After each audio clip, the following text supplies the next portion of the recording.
নমস্কার, welcome to my channel পূর্ণিমা হেসেলে আপনাদের সবাইকে স্বাগত। নিরামিষ পটল কুরমা রেসিপি নিয়ে চলে এলাম। তো চলুন শুরু করি।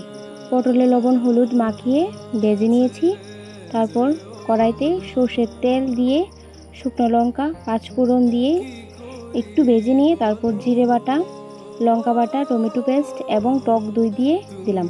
তারপর লবণ হলুদ দিয়ে একটু কষিয়ে নিয়ে ভাজা পটলগুলি দিয়ে দেব। একটু নাড়িয়ে নিয়ে জল দিলাম। তারপর চাপা দিয়ে 5 মিনিট একটু সিদ্ধ করে নেব। সিদ্ধ হয়ে গেলে চাপা খুলে গরম মশলা এবং ঘি দিয়ে নামিয়ে নেব। বাড়িতে ট্রাই করতে ভুলবেন না, অবশ্যই ট্রাই করবেন, খুব ভালো হয় খেতে।